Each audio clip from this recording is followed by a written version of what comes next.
स्वागत है सभी साथियों का मेरे फेसबुक पेज लाइव पर। मैं अयोध्या प्रभु श्री राम की धरती से आपका सेवक, आपका बेटा भाई पवन पांडे, मर्यादा पुरुषोत्तम प्रभु श्री राम की नगरी अयोध्या, शहीद आजम अशफाक उल्लाह खां के शहादत की नगरी अयोध्या, विभिन्न धर्मों, मान्यताओं, प्यार, मोहब्बत, एकता और भाईचारे को अपनी गोद में पिरोए हुई धरती अयोध्या से आपका सेवक पवन पांडे आज बहुत समय बाद आप सबके बीच में लाइव अपने बहुत जरूरी मुद्दे पर अपनी बात को रखने के लिए और अपनी बात को आप सब तक पहुंचाने के लिए आया हूं। मुझे उम्मीद और विश्वास है कि आप सभी साथी ज्यादा से ज्यादा जुड़ेंगे, मेरी बात को ज्यादा से ज्यादा शेयर करेंगे और इस महंगाई लाने वाली सरकार, गरीबों के ऊपर जुल्म अत्याचार बढ़ाने वाली सरकार, गरीबों के पेट पर डाका डालने वाली सरकार के काम तक इस आवाज को पहुंचाने का काम करेंगे, मुझे विश्वास है। साथी जुड़ रहे हैं, ज्यादा से ज्यादा साथी मुझसे जुड़ जाएं तो मैं अपनी बात को बहुत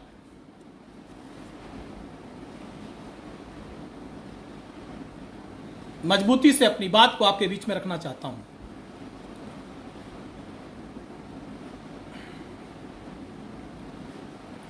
साथियों, इस देश में बगल जनपद गोंडा की धरती पर जन्म लेने वाले एक बहुत बड़े कवि हुए, शायर हुए, अदम गोंडवी साहब। अदम गोंडवी साहब ने लिखा है कि जो डलहौजी न कर पाया वो ये हुक्मरान कर देंगे, जो डलहौजी न कर पाया वो ये हुक्मरान कर देंगे, कमीशन दो तो हिंदुस्तान को नीलाम कर देंगे, कमीशन दो तो हिंदुस्तान को नीलाम कर देंगे। ये बंदे मातरम का गीत गाते हैं सुबह उठकर, ये बंदे मातरम का गीत गाते हैं सुबह उठकर, मगर बाजार में चीजों के दो गुना दाम कर देंगे, मगर बाजार में चीजों के दो गुना दाम कर देंगे। ये अदम गोंडवी साहब ने बहुत अदब से लिखा है और ये आज की जो सरकार है उस पर बिल्कुल सटीक ये लाइनें बैठती हैं जो अदम गोंडवी साहब ने, जो आज हमारी दुनिया, इस दुनिया में नहीं, हमारे बीच में नहीं है। मैं उनको नमन करते हुए उनकी लाइनों को मैंने आपके बीच में पढ़ा है। आज जो स्थितियां हैं, आज जो परिस्थितियां हैं वो किसी से छुपी नहीं है। लगातार 2 दिनों से अखबारों में चल रहा है, समाचार चैनलों में चल रहा है, भूतो न भविष्यति। आजादी के इतने वर्षों बाद भी जो काम किसी सरकार ने नहीं किया आज तक, किसी ने गरीबों के पेट पर जीएसटी नहीं लगाई थी, किसी ने पढ़ने लिखने वाले बच्चों के कलम, कॉपी, रबर, पेंसिल पर जीएसटी नहीं लगाई थी। अगर इस काम को किसी ने किया है तो यह भारतीय जनता पार्टी की और योगी मोदी जी की सरकार है। परम आदरणीय प्रधानमंत्री नरेंद्र मोदी जी, परम आदरणीय मुख्यमंत्री योगी आदित्यनाथ जी की सरकार ने जो काम किसी ने नहीं किया आजादी के इतने वर्षों में, 70 वर्षों से ज्यादा हो गया। बात करते हैं हर हाथ में कलम देने की, बात करते हैं गरीबों को शिक्षा देने की, बात करते हैं स्कूल चलो अभियान की, और उसके बाद आप गरीब बच्चों के भी कलम पर, पेंसिल पर, रबड़ पर, स्केच पर, स्टेशनरी पर भारतीय जनता पार्टी की सरकार जीएसटी लगा रही है। इससे बड़ा दुर्भाग्य इस आजाद हिंदुस्तान का और इस हिंदुस्तान में रहने वाले नौनिहालों और बच्चों का दूसरा कोई नहीं हो सकता। यह मैं आपके बीच में कहना चाहता हूं अपने लाइव के माध्यम से। किसी ने नहीं किया, किसी सरकार ने काम नहीं किया। सारे दावे खोखले हैं भारतीय जनता पार्टी की सरकार के। दिन रात झूठ बोलने के अलावा कुछ नहीं, सिर्फ झूठ परोसते हैं। बाकी चैनल वाले मालिक, इनके दोस्त, परम मित्र, किसी चैनल पर इस पर बहस नहीं होगी कि मोदी और योगी की सरकार ने जीएसटी लगा दिया है पढ़ने वाले बच्चों के स्टेशनरी पर। कोई चैनल इस पर बहस नहीं कर रहा है कि दूध, दही, घी, मक्खन पर जीएसटी लगेगी।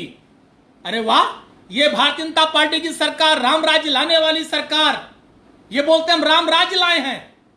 सावन का महीना चल रहा है, शंकर जी का दूध से रुद्राभिषेक होता है और आपने दूध पर जीएसटी लगा दिया, आपने दही पर जीएसटी लगा दिया, मक्खन पर जीएसटी लगा दिया। भक्त सही से प्रभु शंकर भोलेनाथ बाबा हर हर महादेव का रुद्राभिषेक भी न कर पाए, आपने जीएसटी लगा दिया। आपने दही पर जीएसटी लगा दिया, आपने दूध पर मक्खन पर जीएसटी लगा दिया। आप गरीब किसानों के पेट पर लात मारना चाहते हैं, मध्यम वर्गीय परिवार के पेट पर लात मारना चाहते हैं। इस बात को मैं पूरी ईमानदारी से आपने अयोध्या और पूरे देशवासियों के बीच में कह रहा हूं। पूरे देश को आप खोखला कर देना चाहते हैं। आज तक किसी सरकार ने जीएसटी नहीं लगाई थी। सरकार ने बताया कि अगर कोई व्यक्ति खाद्यान्न सामग्री को 5 किलो या 25 किलो या 25 लीटर से कम खरीदता है तो उसे 5% जीएसटी देना होगा। दाल, चावल, गेहूं, छाछ, खाद्यान्न सामग्री महंगी तो हुई, साथ में बच्चों की शिक्षा व्यवस्था पर भी इनकी निगाहें टेढ़ी हैं। बताइए भला, पेंसिल बनाने वाले शार्पनर, पेंसिल, रबड़ आदि पर भी 12% से लेकर 18% तक जीएसटी वसूलने का काम देश की प्रदेश की भारतीय जनता पार्टी की सरकार करेगी। यह हाल है आज इस हिंदुस्तान का। जब हम विश्व गुरु बनने जा रहे हैं, जब देश की मीडिया, देश की अंधभक्त मीडिया, जब इस पूरे देश को प्रधानमंत्री के नेतृत्व में विश्व गुरु बनाने की बात कर रही है, तो देश की स्थिति यह है, देश इस कगार पर आकर पहुंच गया है। इसलिए हम आपसे कहना चाहते हैं, आज देश बहुत ही विकट परिस्थितियों से गुजर रहा है। देश की स्थिति बहुत खराब होती जा रही है। और जीएसटी, आप बताइए, आज तक कभी घर घर लस्सी बनती है, आपने लस्सी पर, दही पर जीएसटी लगा दिया 5%। दही, लस्सी, बटर पर 5% जीएसटी लगेगी। आप बताइए, जो मझोले कारोबारी है, गांव में दूध बेचने वाले लोग हैं, गांव में दूध, दही, मक्खन बनाने वाले लोग हैं, जिससे अपने परिवार का जीवन यापन करते हैं, अपने बच्चों को पढ़ाते लिखाते हैं, अपने सपनों को पूरा करते हैं, विद्यालय भेजते हैं, इन्हीं परिश्रम करके दूध दही बेच करके अपने बेटियों के हाथ को पीले करते हैं। आपने उन पर भी जीएसटी का बोझ लादने का काम भारतीय जनता पार्टी और परम आदरणीय भारतीय जनता पार्टी की सरकार ने किया है। कहां जाएगा ये देश? हम विश्व गुरु बन रहे हैं, यह विश्व गुरु बनने का सपना है। भारतीय जनता पार्टी केवल दिन रात हिंदू मुसलमान, कितनी नफरत पैदा कर दे हिंदू मुसलमान की, कितनी खाई पैदा कर दे इस देश में हिंदू मुसलमान के बीच में, इसके अलावा कोई दूसरा काम भारतीय जनता पार्टी के बीच में नहीं। चुनाव आ रहा है, कुछ समय बाद भी मेयर का चुनाव है, नगर पालिका पार्षद चुनाव, उसके बाद लोकसभा का चुनाव है। केवल एक एजेंडा है भारतीय जनता पार्टी के बाद, खाई पैदा करना, केवल खाई पैदा करना, उसके अलावा कोई दूसरा काम नहीं। अभी मैं जिस मुद्दे पे बात कर रहा हूं, मैं इसी मुद्दे पर बात कर लूं, उसके बाद मैं इस मुद्दे पर भी आऊंगा। और बड़ा दुर्भाग्य, अब अस्पतालों के भी प्राइवेट वार्ड पर भी जीएसटी पड़ेगी। आप सोचिए कि अस्पतालों को भी नहीं बख्शा, प्राइवेट वार्ड को नहीं बख्शा। मुकाबला हम कर रहे हैं अमेरिका से, मुकाबला हम कर रहे हैं चीन और जापान से। उन देशों में स्वास्थ्य की क्या स्थिति है पता करना चाहिए भारतीय जनता पार्टी को। दवा पढ़ाई सस्ती होगी। हमारे नेता आदरणीय मुलायम सिंह जी ने, आदरणीय लोहिया जी ने कहा था कि हम दवा देंगे, इलाज देंगे, मुफ्त देंगे, फ्री देंगे। और हमारे नेता आदरणीय अखिलेश यादव जी ने मुख्यमंत्री रहते हुए 1 रुपए का पर्चा, सारे अस्पतालों में 1 रुपए का पर्चा लगता था, 40 तरह की जांचें फ्री की थी, 1 भी रुपया नहीं पड़ता था। लेकिन आज भारतीय जनता पार्टी की सरकार में पर्चा 100 रुपए का हो गया, कोई जांच फ्री नहीं है। और अस्पताल, आए दिन स्वास्थ्य मंत्री जी बहुत परिश्रम कर रहे हैं, छापे मार रहे हैं, फेसबुक पर पूरा लाइव कर रहे हैं, लेकिन उनके विभाग में पूरी लूट मची हुई है। अंधेर नगरी चौपट राजा वाला हाल है। जो स्थितियां हैं वो किसी से छुपी नहीं है कि किसी को बताया जाए, बहुत ही विषम परिस्थितियां हैं। अडानी और अंबानी मजबूत होते जा रहे हैं। मेरे पास एक पूरी रिपोर्ट है, मेरे पास पूरी रिपोर्ट है। और ये स्वतंत्र भारत में पहली बार हो रहा है, कफन पर भी जीएसटी लगेगी। आप सोचिए, इससे बड़ा दुर्भाग्य इस आजाद हिंदुस्तान का दूसरा नहीं हो सकता कि अब कफन के कपड़ों पर भी जीएसटी देना पड़ेगा। ये आजाद हिंदुस्तान है। मर्यादा पुरुषोत्तम प्रभु श्री राम का देश हिंदुस्तान है। हिंदू धर्म के मानने वाले लोगों की सरकार है और कफन पर भी जीएसटी देना पड़ेगा। यह भारतीय जनता पार्टी की सरकार है। यह हम आपके बीच में कहना चाहते हैं। अडानी, आइए एक तस्वीर आपको दिखाता हूं छोटी सी। मोदी जी के मित्र अडानी, फोर्ब्स की इस रियल टाइम्स लिस्ट के मुताबिक साल 2016 में उनकी संपत्ति महज 3.5 अरब डॉलर थी। 3.5 अरब डॉलर थी। इसके बाद 2017 में 5.8 अरब डॉलर हुई। 2018 में 9.7 अरब डॉलर हुई। 2021 में 50.5 अरब डॉलर हो गई, जबकि 2022 अभी शुरू हुआ है। उनकी संपत्ति कुल 122 अरब डॉलर तक पहुंच गई है। 122 अरब डॉलर आज अडानी की देश की संपत्ति है। और उसके बाद अडानी इस देश का 30 अरब डॉलर से ज्यादा कर्जा है।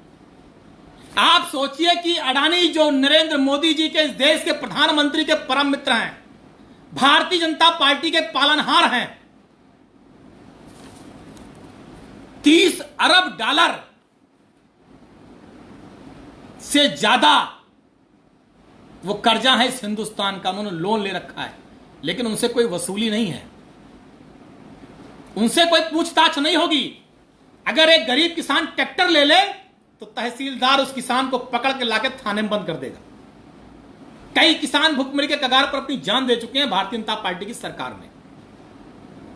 कोई पूछने वाला नहीं है भारतीय जनता पार्टी की सरकार में कि गरीब का लोन कैसे, किसान की क्या स्थिति है। पानी नहीं बरस रहा, चलिए भगवान की कृपा है पानी बरसेगा, लेकिन ये नहर में पानी कहां दे पा रहे हैं? सिंचाई के लिए कहां ये व्यवस्था कर पा रहे हैं? खाद कितनी महंगी होती जा रही है, गन्ना किसान का कितना बकाया है। आज जो स्थितियां इस देश और प्रदेश की हैं, किसान परेशान है, नौजवान परेशान, मध्यम वर्गीय लोग परेशान, भुखमरी के कगार पर इस देश को भारतीय जनता पार्टी की सरकार और योगी और मोदी जी की सरकार लाना चाहती। मुझे इस बात को कहने में कोई गुरेज नहीं है।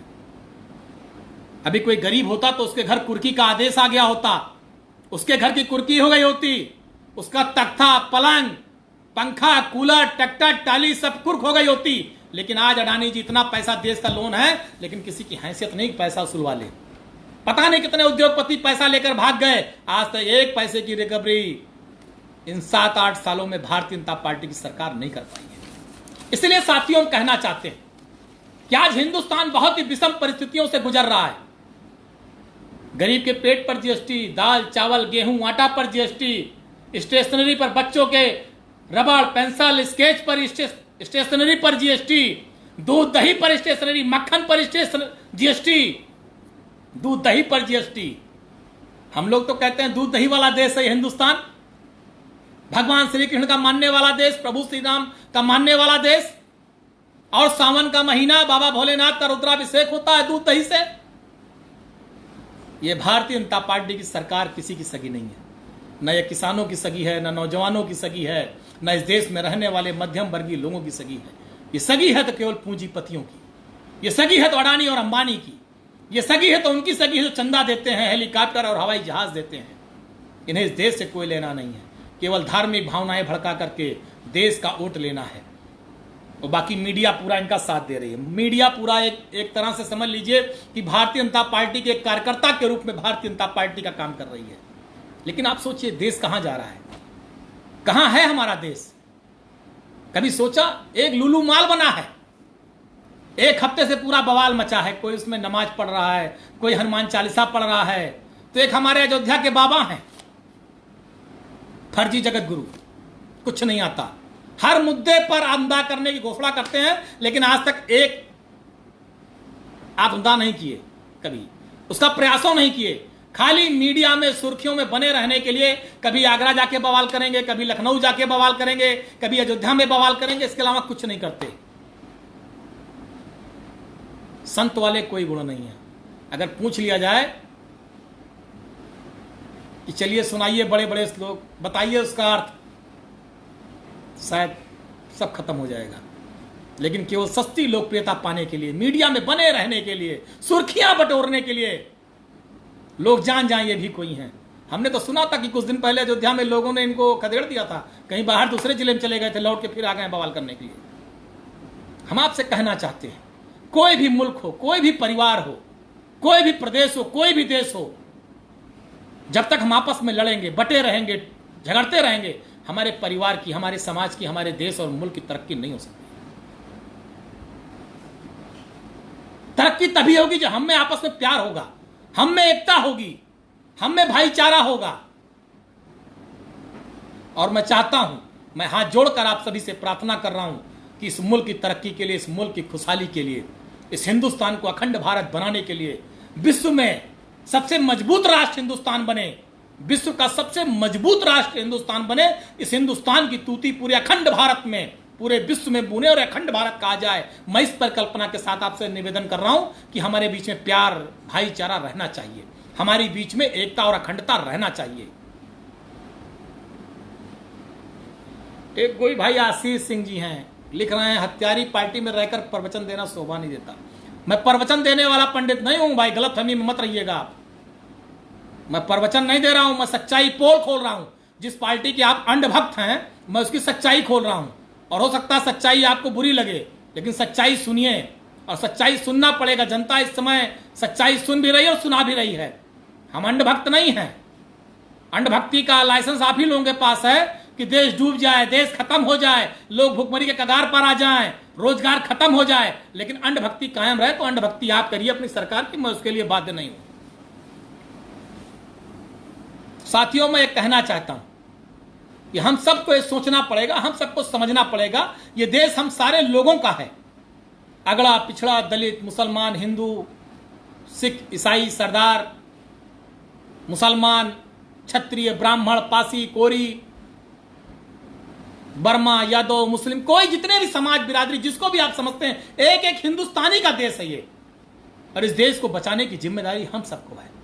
अगर हमारे पेट पर जीएसटी, हमारे भोजन पर जीएसटी, हमारे खाने पर जीएसटी, आप सोचिए, कल्पना कीजिए, मेरी बात को सोचिए, एक मजदूर जो दिन भर मेहनत करता है, परिश्रम करता है, रिक्शा चलाता है, ठेला लगाता है, दिन भर मजदूरी करके पसीना बहाता है 47-48 डिग्री पर, 47-48 डिग्री टेम्परेचर पर वो अपने पीठ पर बोरा लाद कर दिन भर परिश्रम करता है, रिक्शा चलाता है, फल और सब्जी बेचता है, मोची का काम करता है, और 250-300 रुपया कमाने के बाद जब अपने घर के लिए दाल, चावल, सरसों का तेल और सब्जी खरीदेगा तो उसको जीएसटी देनी पड़ेगी। आप कितनी महंगाई बढ़ जाएगी, कैसे वो अपने परिवार का जीवन यापन करेगा। भारतीय जनता पार्टी की सरकार को इस बारे में सोचना चाहिए। गांव, गरीब और किसान की बात करने वाली सरकार को इस बारे में सोचना चाहिए, मैं कहना चाहता हूं। आज स्थितियां बहुत विकट हैं। हम कोई भारतीय जनता पार्टी के खिलाफ भाषण देने के लिए नहीं खड़े हुए हैं, हम कोई भारतीय जनता पार्टी के सरकार के खिलाफ अपनी बात रखने के लिए नहीं खड़े हुए हैं। हम नीतियों के खिलाफ हैं, हम नीतियों और सिद्धांतों के खिलाफ हैं। हम जनहित में अपनी बात को करें, और जनहित में अपनी बात को एक बार नहीं 100 बार, जितनी बार कहना पड़ेगा, जितनी बार बोलना पड़ेगा, जितनी बार आवाज उठानी पड़ेगी, इस जनता जनार्दन के हित में, देवतुल्य इस देशवासियों के हित में, अयोध्या वासियों के हित में अपनी बात को एक बार नहीं 1000 बार और जिंदगी की आखिरी सांस तक कहता रहूंगा। ये आप सबको विश्वास दिला रहा हूं। और आप सबसे चाहता हूं मेरी आवाज को शेयर करिए, ज्यादा से ज्यादा लोगों तक पहुंचाइए, और आप भी अपनी आवाज को, मेरी आवाज को आवाज दीजिए। जुल्म सहने से जालिमों की मदद होती है, अगर इस दौर में जीना है तो कोहराम मचा दो। हम ये नहीं कहते कि आप अहिंसा के रास्ते पर निकल पड़िए। पूज्य महात्मा गांधी के रास्ते पर, डॉक्टर लोहिया के रास्ते पर, जयप्रकाश नारायण के रास्ते पर, सरदार वल्लभ पटेल के रास्ते पर हम सारे लोगों को चलकर इस जुल्म और अत्याचार से छुटकारा दिलाना पड़ेगा, आवाज उठानी पड़ेगी। और ऐसा नहीं है अगर एक एक अयोध्या वासी, उत्तर प्रदेश वासी और देशवासी खड़ा हो जाएगा और इनकी गलत नीतियों, सिद्धांतों का खड़ा होकर विरोध करेगा। जिस तरह से किसानों ने अपने हक और अधिकार की लड़ाई को लड़ा था, अपने हक और अधिकार की आवाज को बुलंद किया था, तो देश के प्रधानमंत्री को किसानों के लिए लाए गए काले कानून को वापस लेना पड़ा था। और अगर इस देश के वासी, उत्तर प्रदेश के वासी, अयोध्या वासी खड़े हो जाएंगे कि हम दूध पर जीएसटी नहीं देंगे, हम दही पर जीएसटी नहीं देंगे, हम मक्खन पर जीएसटी नहीं देंगे, हम कलम, किताब, पेंसिल, रबड़ पर, बच्चों के भविष्य पर जीएसटी नहीं देंगे। अगर मजदूर खड़ा हो जाएगा कि हम दिन भर पसीना बहाने के बाद हम सरसों के तेल पर जीएसटी नहीं देंगे, हम अपने राशन पर जीएसटी नहीं देंगे, तो भारतीय जनता पार्टी की सरकार को झुकना पड़ेगा और झुक करके अपने इस काले कानून और काले नियम को वापस लेना पड़ेगा। यह हम आपसे कहना चाहते हैं। साथियों, इस देश को बचाने की जरूरत है, इस प्रदेश को बचाने की जरूरत है, नौजवानों के भविष्य को सजाने और संवारने की जरूरत है। नौजवानों के भविष्य से खिलवाड़ करने की जरूरत नहीं है। इस देश के गरीब मध्यम वर्गीय लोग, रिक्शा चलाने वाले लोगों से उनके साथ खड़े होने की जरूरत है। इस देश केवल अडानी और अंबानी के मजबूत होने से देश नहीं मजबूत होगा। अडानी इस दुनिया के सबसे अमीर आदमी हो जाएंगे तो इस देश का कल्याण नहीं होगा। इस देश का कल्याण तब होगा जब रिक्शे वाला भी मजबूत होगा, ठेले वाला भी मजबूत होगा, कुलचे वाला भी मजबूत होगा, मोची का बेटा भी अच्छे स्कूल में पढ़कर अधिकारी बनेगा। उस दिन ये देश मजबूत होगा। ये हम आपसे कहना चाहते हैं और इसके लिए आप सबका समर्थन, सहयोग चाहता हूं। और अगर मेरी बात किसी को बुरी लगी हो तो मैं क्षमा चाहता हूं, लेकिन जो मेरे दिल के जज्बात हैं, जो मेरी आवाज है, मुझे इस बात को कहने में कोई गुरेज नहीं। किसी शायर ने लिखा है कि मुमकिन है मेरी आवाज दबा दी जाए, मुमकिन है मेरी आवाज दबा दी जाए, लेकिन मेरा लहजा कभी फरियाद नहीं हो सकता। हम फरियाद नहीं कर रहे हैं, अपनी आवाज उठा रहे हैं। हम सरकार से जो उनकी गलत नीतियां, उसके खिलाफ आवाज उठा रहे हैं। हम कोई फरियाद नहीं कर रहे हैं, हम अपने हक की आवाज उठा रहे हैं और जनता जनार्दन का जो हक और जो अधिकार है, हम उसके पक्ष में लामबंद होकर आपसे भी चाहते हैं कि आप सारे लोग आवाज उठाइए। इन्हीं शब्दों के साथ आप सारे लोग कुशल से होंगे। आप सबके मंगल कामना, आपके भविष्य की मंगल कामना कि प्रभु श्री राम बजरंगबली आप सबका कल्याण करें, सारे परिवार तरक्की और खुशहाली के रास्ते पर जाएं। और जो लोग इस देश में वैमनस्यता पैदा करते हैं, जो भाई को भाई से लड़ना चाहते हैं, रोज एक खाई पैदा करना चाहते हैं, वो कमजोर हो, प्यार मोहब्बत मजबूत हो, एकता हमारी मजबूत हो, हमारी गंगा जमनी तहजीब, हमारा प्यार मोहब्बत, हमारा हिंदुस्तान मजबूत हो और इस विश्व का सबसे मजबूत राष्ट्र बने। इसी संकल्प के साथ कि भगवान भारतीय जनता पार्टी की सरकार को प्रभु श्री राम सद्बुद्धि दें, नौजवानों किसानों के भविष्य से खिलवाड़ न करें, नौजवानों किसानों बच्चों महिलाओं के हक और अधिकार को उनका अधिकार मिले, वो आगे बढ़ें। जब बच्चे पढ़ लिख कर आगे बढ़ेंगे, गरीब का बच्चा भी पढ़ लिख कर अधिकारी बनेगा, तब निश्चित रूप से राम राज्य की स्थापना इस हिंदुस्तान में मर्यादा पुरुषोत्तम प्रभु श्री राम की धरती पर होगी। इन्हीं शब्दों के साथ आप सबको सादर अभिवादन करता हूं और मुझे उम्मीद नहीं, पूरा विश्वास है कि आप लोग मेरी आवाज में आवाज मिलाएंगे, मेरी आवाज को इस गूंगी बहरी सरकार तक पहुंचाएंगे और गरीबों को, नौजवानों को उनका हक और अधिकार मिलेगा। जय हिंद, जय भारत, जय समाजवाद। बहुत बहुत धन्यवाद। आप सभी ने, जितने लोग हमारे लाइव पर जुड़े, अपना आशीर्वाद, अपनी शुभकामनाएं दी, मैं आप सभी का हृदय से आभार व्यक्त करता हूं। बहुत बहुत धन्यवाद। आप सभी को बहुत बहुत प्रणाम, आप सभी को बहुत बहुत शुभकामनाएं। जो हमारे नौजवान साथी जुड़े हैं सबको प्रणाम, जो हमारे बड़े बुजुर्ग जुड़े हैं, मैं उन सब से आशीर्वाद चाहता हूं कि आशीर्वाद दीजिए कि इस जुल्मी अत्याचारी के खिलाफ हम सारे लोग लड़कर असली राम राज्य इस प्रदेश और देश में ला सकें। बहुत बहुत धन्यवाद।